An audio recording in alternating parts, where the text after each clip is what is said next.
Alrighty, so I would like to welcome John Taylor from Accenture for our next Tech Talk. Hey, David, how's it going? Good, and you? Very good. Glad to be here today. Kudos to you guys. This has been an excellent event. Really speaks volumes to what you guys have put on from a student event.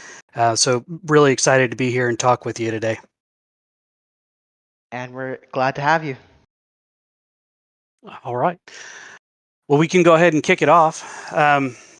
So focusing on the career track today, I want to talk about what does it take to really become a world-class security practitioner. So warning to everybody out there, this is not really a tech talk. We're not going to talk about the search specifically or career path specifically. What I'd really like to leave you guys with is some guideposts for what it takes for people with the talents and the technical ability that you have, how to translate that into the business world, and how to use that to advance through it. So I'd definitely be glad to answer any questions on what we look from a cert perspective later, but that's probably not really what we're talking about most of the time here. What we are going to focus on is what does it take to get to the top, and we're going to start out talking a lot about building your brand, what your personal brand means in business. Talk about being a bridge between technical and the rest of the business. And then finally, giving back to the community and helping advance the security community as a whole. So to put a little bit more context about it, I'll introduce what I've done through my career and talk a little bit about that from an advancement perspective, but also just kind of the diversity that I've been in out there. So I actually started out as a double E, and that's me in one of the smaller shovel buckets that I worked with as a controls engineer at Caterpillar. But what do I do now? Right now, I'm in an executive consulting role. I work mostly with critical infrastructure customers, utilities, oil and gas, mining, water, wastewater. And we're very specialized in OT, or operational technology, or ICS, industrial control systems. What that means from a security perspective is, as opposed to IT, where most of your stuff is virtual and what you lose when you get breached is information, in OT, when you have a security issue or a breach, there's physical changes in the real world, right? So power plants can go down, water plants can go down, and it could really affect people's lives more than just at the data level. So I'm a subject matter expert in embedded devices. I focus a lot on embedded device communications, trusted platform hardware, and using embedded devices in renewable energy. I also manage a team of pen testers and security assessors for Accenture. And our teams do everything from the OT devices I've been talking about to your traditional web app and penetration testing. So how did I get here? It wasn't a simple, straightforward path, and I've met very few people who do have a straightforward path. So kudos to you who are getting into this, directly and early. But again, as I said, I started out as a comms engineer, working on the communication systems for large mining equipment. When I came into that field not too long ago, they were still really on older 20 to 30-year-old technology and hadn't done much with Ethernet communications. So having a good IT background and some of the Air Force experience behind that, I knew a lot about how Ethernet communications worked, how routing worked, and I had the device engineering background to really dig into how device communications worked. So pretty quickly, Caterpillar started going towards, from all onboard communications and putting information in front of the driver to how do you get that information offboard? How do you get it to the back office to use for productivity, for diagnostics and prognostics? So we started to develop a telematics program. And that really, did everything from re-engineering the device communications at the ground level, all the way through securing it while in transit, and then the back office applications, and how do you keep good data, valid data, and secure that data. So that kind of led me towards working on secure products in general, getting a little bit more of that focus that I was talking about on the trusted platform and IoT modules. And I left Caterpillar for a while to be a CISO for a small company that focused on oil field data and getting, again, prognostic diagnostic data out of machines in the field and back into a back office solution so we could do data analytics on it. So I was CISO for that company, and I really spent most of my time explaining to customers how security could enhance their business rather than slow it down. But I was also product manager, product line manager for the telematics group there. And after a couple of years of getting my feet wet in the outside world, I went back to CAT as the security architect for all of their autonomy programs. So in that one, again, it was talking about ICS and how we affect the physical world. We were talking about two-story trucks that were driving themselves, right? So security in this is a little bit different, where if that truck, has a breach issue, it can relocate a city block pretty easily. But being in that architect role, it really started tilting me over to the pure security side and understanding how we go from engineering and creating and developing new product into making it something that's sustainable, from a business perspective, and something that has a security baseline behind it. And then after that, I left for Revolutionary Security, which was a boutique consulting firm, again, focused on the OT space. And after 3 years in business, we were acquired by Accenture, and now we form the core in Accenture for the ICS and OT practice, and still do a lot of that very specialized stuff. So, with that background, how do we get through the door? How do we start changing the way we view security in the business world? So, let's open that door and talk about establishing your base. What does building your brand mean in the business world, and how can you guys go about doing that? Um, so, we talk a lot about getting more followers and being an influencer. And I hate to be the one to break this to everybody, but in the business world, that's not done on a phone and that's not done through an app. It really is based on your work, the amount of effort that you go, or the amount of effort and the quality of the work you go through. So if we talk about building your brand and breaking that down a little bit, some of the stuff that I've learned across the years that I'd like to share with you really focuses on how do you what areas do you need to focus on to really be a superstar in the business world. And first really is find your passion. What excites you? What do you want to learn about? What do you not mind working on when you go home for an extra hour or two in the day? um, to be honest, this really isn't likely the first position you're going to get. If you do, you're very, very lucky. But getting in the door, finding those areas to work on, finding new technology that does ignite your passion, and starting to work through the different areas in the company you're in to get towards working on your passion, right? Um, so I usually tell folks, volunteer to work in the direction of things that you're passionate on. You might get hired in as a SOC analyst, or you might get hired in, for a very specific task. But if you've got something that fits into that portfolio of services that you're really passionate about, start volunteering to take on some of those tasks, or get yourself moving in that direction. Um, I think it's really important for folks, even if you don't get that right up front, don't lose that passion. Make that your learning on nights and weekends. Like, if you spend a half an hour a day continuing on what you're passionate about, you're going to develop yourself an expertise and the ability to go in that area. And my next big piece of advice is always excel at what you're doing for a company, or for your job, right? Never turn in a C paper, right? We all know what it looks like when we've done our best work, that we're very proud of, and we all know what it looks like when we did something at the last minute and we know it could be a lot better. If you want to build your personal brand, you need to make sure that every work product you turn in is the absolute best it could be. Um, Nothing rough, nothing incomplete. But a lot of times, this means learning other people's style. We have differences in how folks were educated, or differences in how folks view the world. And a lot of times your boss might necessarily not think that what you did for that particular assignment meets all of his criteria. So use that as the opportunity to learn other people's style. Um, the folks that do things really well around you, learn from them. I've had a couple of bosses in my career that were exceptionally good at a specific thing. So I really focused on studying under that.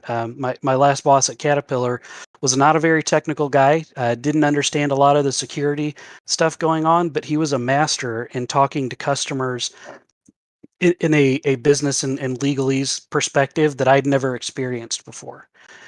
So I made sure that we were good technically, and I spent most of my time learning from him.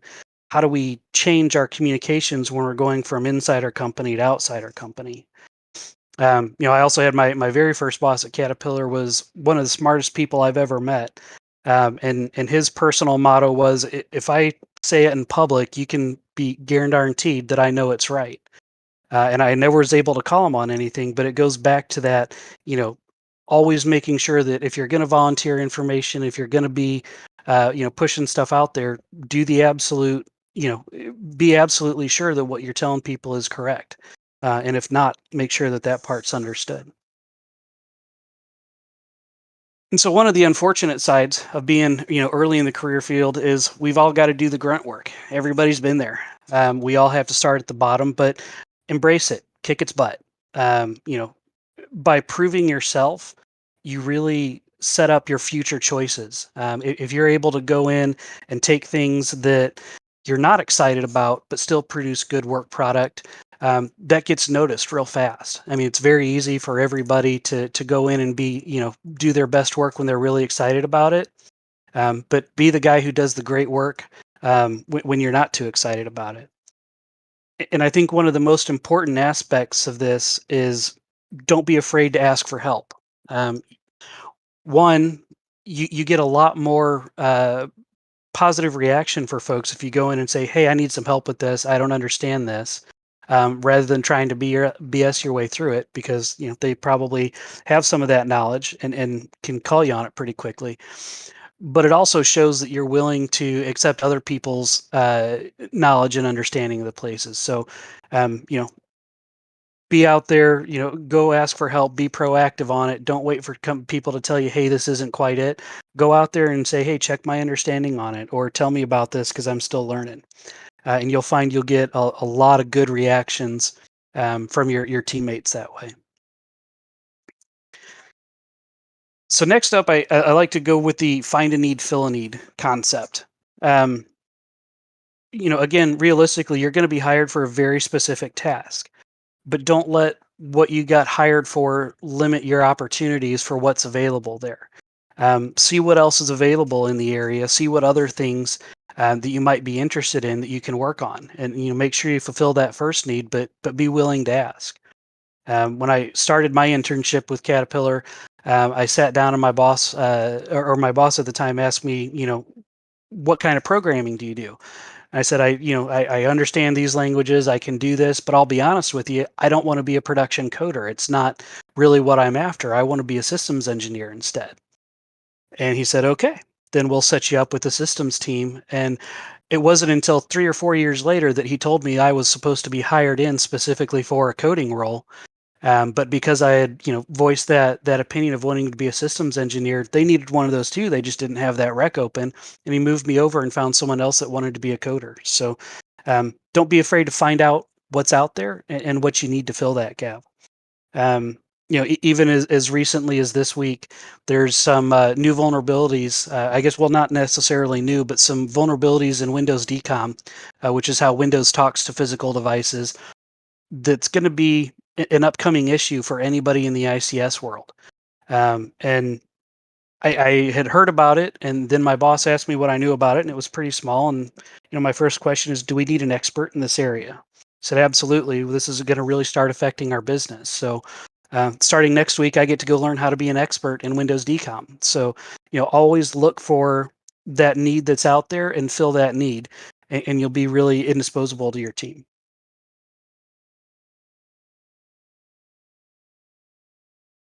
So next up, I want to talk a little bit about filling the next level. Okay, so when you're doing your job, you're doing really well at your job, and you're looking for, how do I get promoted to the next level? That really starts with finding out what the guy that's your team lead or your boss or whoever's next up on the totem pole, find out what that person does, and start to volunteer and try some of that out, right? So if it's getting into more of the business side or the project management side, be willing to step up and take on some of their responsibility, because next time that vacancy is there, you've already got the experience, and you'll have the good reputation for being willing to take that on, and it makes it really easy to transition to where you want to go if you've already started to volunteer in that area. And my final point on building your own brand, and I wish this was even bigger on the slide, is be an expert. Um, Always keep up with the current technology. Do your reading at home, do your deep learning, but really dig deeper. Right? When we look at what it takes to be an expert, it's honestly not that much. It just takes digging a little bit deeper and understanding how things are built. And this is specifically true in security.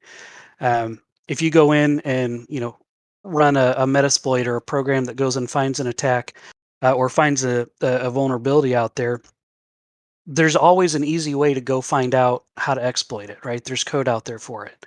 But instead of going the easy route and finding out what's the next step from an exploit perspective, go down a layer. Say, where did this exploit come from?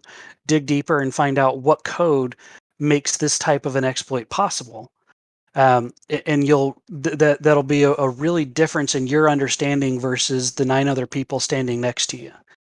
And I also say, similar thing, when you go and develop that type of code or that type of knowledge or understanding, go do it yourself. Do it from scratch. For me specifically, one of the biggest learning experiences I had with the onboard hardware security was we knew we needed it in our product at Monaco. So there were platform support modules out there from the company. Basically, you could download it, start it up. They had a quick description of how to get it up and running, and you could really go from there. But rather than go that route, I went to find out, how does the area work? What features and functionalities can it have? And is the code they gave me really good code? And it turns out it really wasn't. And this is a really common problem across embedded devices, is that code that they give away for free is usually poorly executed and very open, because it's meant to give people an idea of how to use it, not be a guide of how it should be implemented. So really, digging down that next level, finding out how things work, are what make great security professionals, because you can go in and no matter what application layers on top, if you understand how it's built, you can usually find holes in it, or if you're on the other side, you can find out how to close those holes and how to patch them. And so in a similar vein, I usually go with, don't use tools. Tools are great for when we're doing time-saving stuff, but be willing to go write some of your own code. Everybody loves Substack. I don't think a single programmer in the world would be able to survive without Stack Exchange. But don't just go grab a piece of code, throw it in, and see what it does. Go learn what that code does and go rewrite it yourself, so that now you understand how to do that. So I think when you get to that point, you put all these things together. That's what really makes a superstar performer. That's what we see from folks who move up very, very quickly. And as a sidebar to that, I also heard this in some of the earlier talks today as well. Never stop learning. There's always something new, especially as new people in the security field. Get all the tech training you can, but don't expect it to give you a deep level of knowledge. Even the higher level courses that are out there are really to show you what the landscape looks like, what the tools and processes are, but most end up getting really light on details. One of the guys that I work with now is a GSE, a GX security expert. So he maintains minimum of 6 GX certifications at all times. And brilliant guy, understands very well, but if you ask him how much he gains out of these new classes as they come out, once you get to that deep level of understanding, the classes really aren't scratching the surface anymore. So we go out and we learn off of people's blogs who have done similar stuff that we want to learn about, YouTube and how-tos, but finding those different areas for learning, and not just relying on the tech credentials that are out there as you get deeper in your career, is how you get some of that expertise. So honestly, we could stop right now. From a manager perspective, we could mic drop and rock out or walk out. That's really, if you get those 6 areas, you're going to be a rock star to start out with.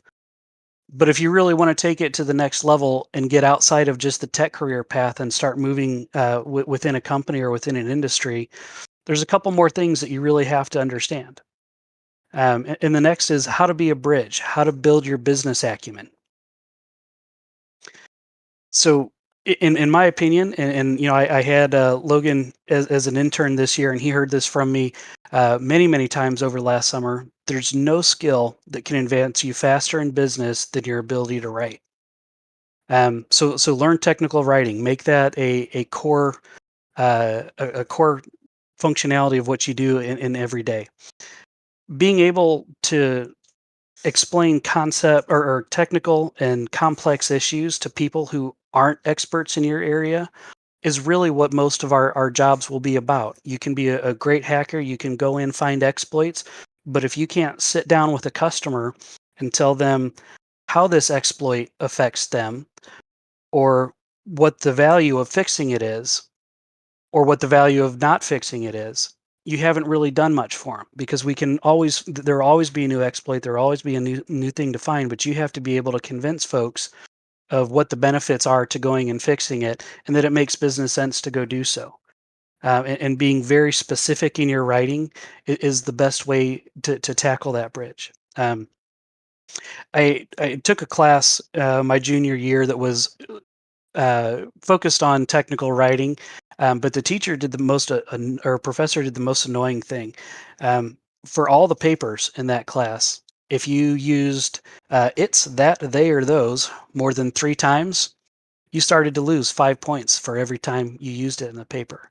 And what it was, really teaching was taking those, demonstrative ones or demonstrative words that we use, assuming that everybody else understands what we use, and taking them out and being very specific with your language. And again, that's really key for being able to communicate as a technical person, as a expert person with folks who don't have the level of expertise you do. You can't say, because of this, now we can go do that. You have to be very specific in, because we have this specific issue, now we can go do something specific as an action for it. And what that boils down to is every job you have is a sales job. Whether that is, an actual outward facing sales job and you're talking with clients, or doing work for another company, or if your sales job is convincing your team lead that yes, you should really be able to go fix this, or yes, it's worth our time to look for it.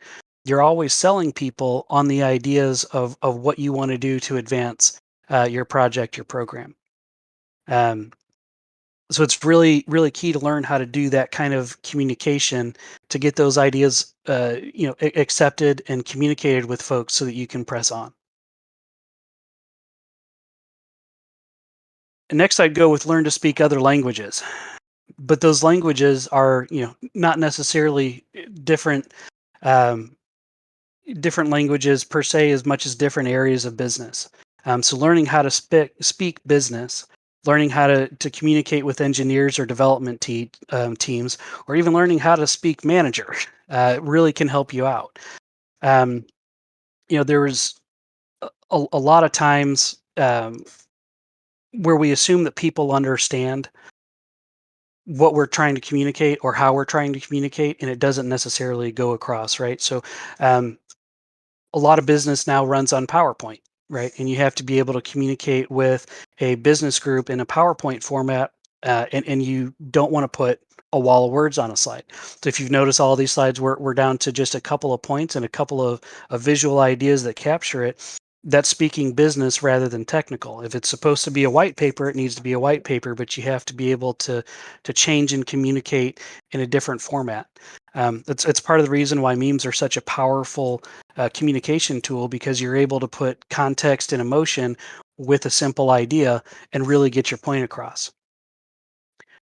But what all that boils down to is really know your audience. If you're going in and talking to, a very deep technical audience, the way you present that information is going to be very different than if you're going in and talking to a management group and trying to get funding for a project.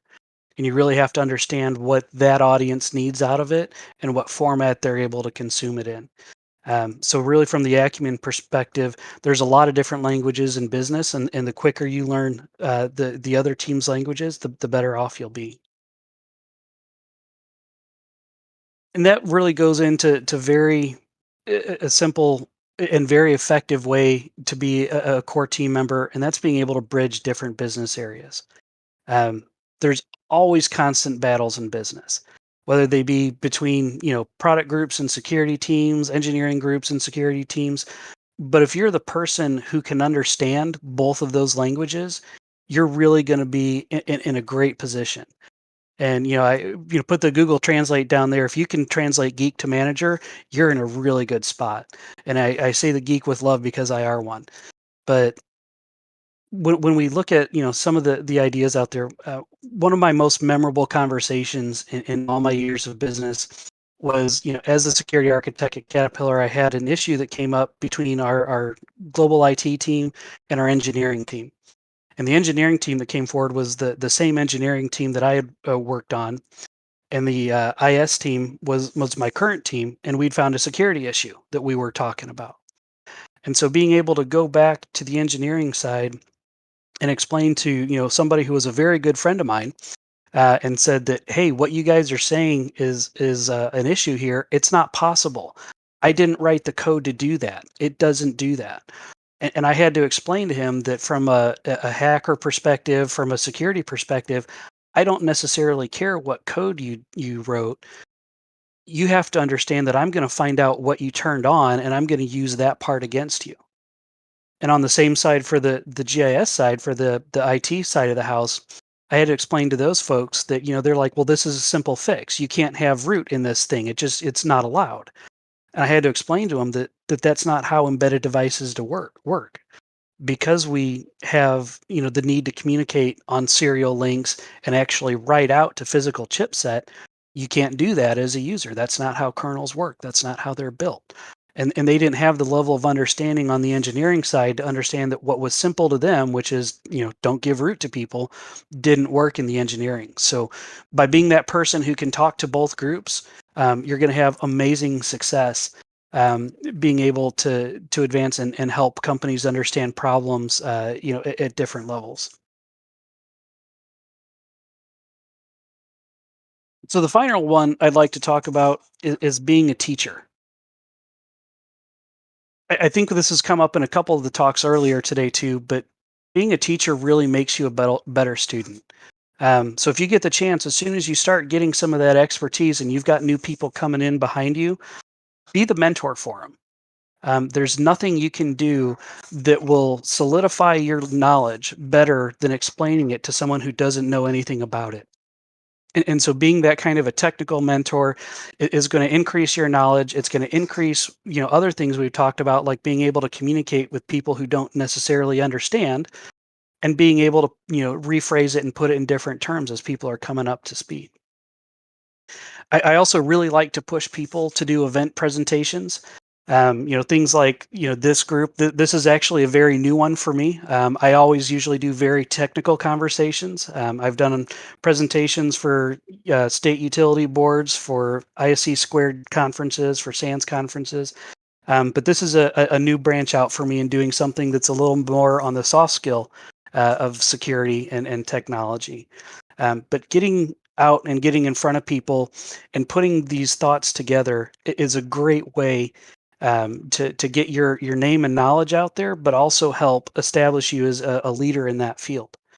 Um, I heard other folks talk about, some of the things like Toastmasters is something I usually set my guys on to pretty early in the game. I also like B-side local chapters for folks that are just trying stuff out and don't like big crowds, because you usually get 5 to 10 people in a talk, and it's a lot more conversational. But getting over that fear is part of it. but being able to just get up and put your brand out there, your name out there, and be seen as an expert is a great way to help advance your career. Most folks have an issue with what we call imposter syndrome. And that's when you don't think you're really an expert, but you sign up for a talk and you think you're going to, it's just not going to be technical enough. Understand that if you're putting the effort in to get that deep on a subject, you really probably are one of the experts. And the folks that are running that talk, that conversation, they invited you in for a reason. They liked the abstract you have. They usually talk to you beforehand. But have the confidence that you really have value that you can share with other people. Even though there might be people out there that know more about it than you, that doesn't mean you don't add value to those who are still learning. And so for the last part, we're really circling back to that first slide on getting your followers and building your network. When you go out to the event presentations and you get involved in the community portion of it, and you start that giving back to the security community, that's how you build the network that really matters. I've had more good conversations and made more good long-term professional relationships out of getting out and being active in the community than I have anywhere else. I've gotten more interest, for job offers, or hey, if you ever want to go somewhere, give me a call. Being out there and being present and forward in the community, that's where you're going to find the folks who are going to help lead the community.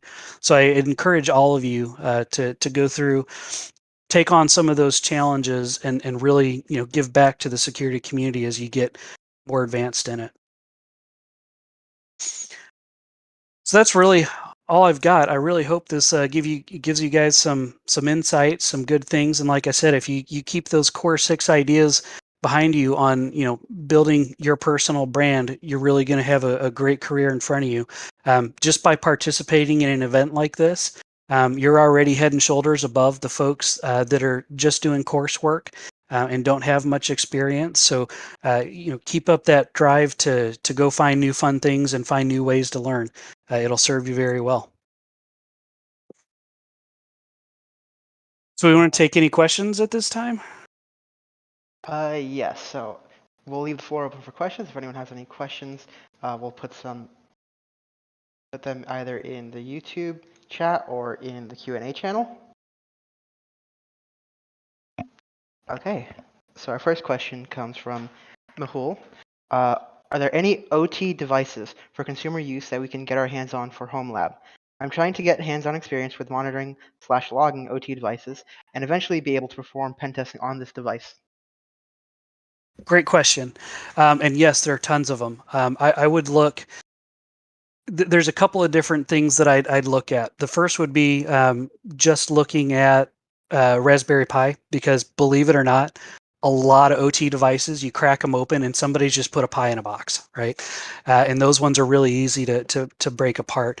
But just finding on eBay things like old Allen Bradley PLCs, you can usually find them for 25 to 50 bucks, and there's open source software that'll let you program them. Those are really great ones from ICS devices to learn how they interact, and how to find or how to take them apart, basically.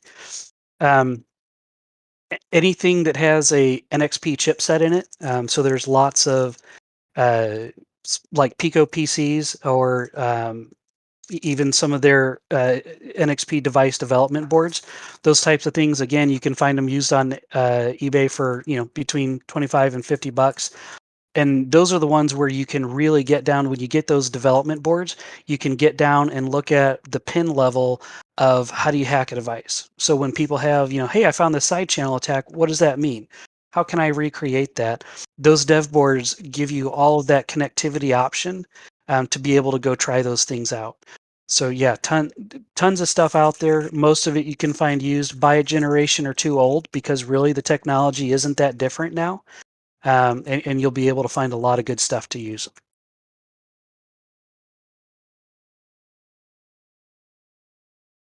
Okay, and we have another question from YouTube from TBOI. Hello, John.